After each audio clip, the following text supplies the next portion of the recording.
Hello and welcome to this week's Market Insights. Now this week brings a series of high impact events for financial markets, particularly for traders focused on the Canadian dollar, the euro and the US dollar. From critical interest rate decisions to fresh employment data and corporate earnings, several key drivers are aligned to influence volatility. So let's take a look at the major points. Now we're going to start with Canada, where the central bank faces a difficult balancing act. The Bank of Canada is set to announce its interest rate decision on the 4th of June at 4:45 p.m. GMT +3.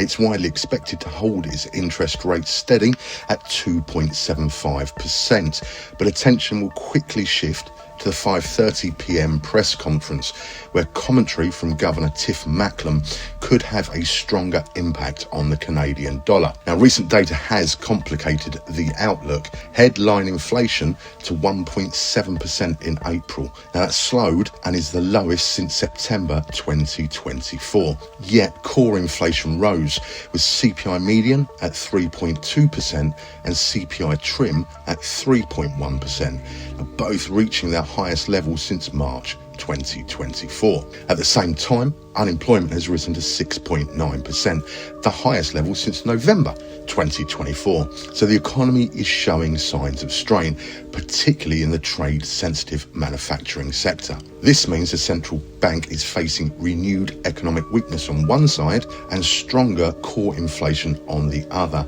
a difficult balance for policy. In April, the Bank of Canada left interest rates unchanged, a move widely anticipated by the markets. Now, despite the lack of surprise, the Canadian dollar strengthened against several major currencies, including the US dollar. The central bank also highlighted increased risks to the domestic economy and, for the first time since the COVID-19 pandemic, withheld its economic forecast from the quarterly monetary policy report. Even so, the Canadian dollar gained ground. Now, whether it can repeat that performance this time remains to be seen.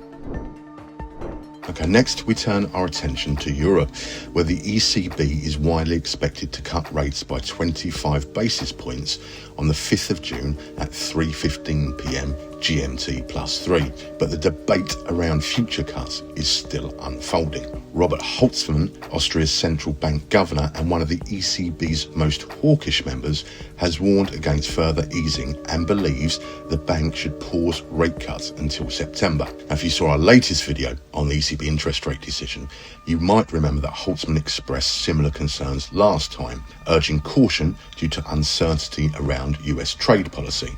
And we know that uncertainty still exists. Despite that, the ECB moved forward with a cut in April. This time, other voices, such as Belgium's Pierre Wunsch, have called for more aggressive action, suggesting the ECB should be ready to lower rates to slightly below 2% this year. The 3:45 p.m. press conference with President Christine Lagarde will be key. Markets will look for clues on the pace and extent of further rate deductions. With Eurozone inflation nearing the 2% target, but growth remaining subdued, the pressure to ease policy further is building. In April, the ECB cut rates as expected, and the euro briefly declined. Moreover, traders interpreted the ECB's comments as a green light for deeper rate cuts ahead. Despite this, the euro ultimately recovered against the US dollar. How the euro will behave this time, we'll have to wait and see.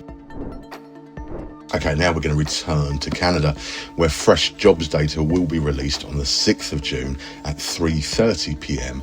GMT +3. The Organisation for Economic Cooperation and Development expects that Canada will be able to avoid a recession this year, but joblessness will rise due to trade tensions and slowing growth. According to its projections, unemployment will rise this year to 7.1% and in 2026 to 7.3%. Now, in April, Canada's unemployment rate rose to 6.9%, beating expectations and marking the highest level since November 2024. Now, that weighed on the loonie, and another disappointing number could increase pressure on the Canadian dollar again. Okay, now to the US, and at the same time as those Canadian figures we've just mentioned, the US will release its key monthly jobs report. Now, in April, the economy added 177,000 jobs, exceeding the 130,000 forecast. The unemployment rate stayed at 4.2%. Now, the data helped delay recession fears for another month, as strong job numbers pointed to a notable degree of economic resilience ahead of the full impact of the tariff shock. However, even with strong data, the US dollar weakened. So markets are looking to see if job growth remains strong or if signs of economic strain start to appear. Going to be pretty key figures, so keep your ears and eyes open. So those are the major macroeconomic data to hit this week.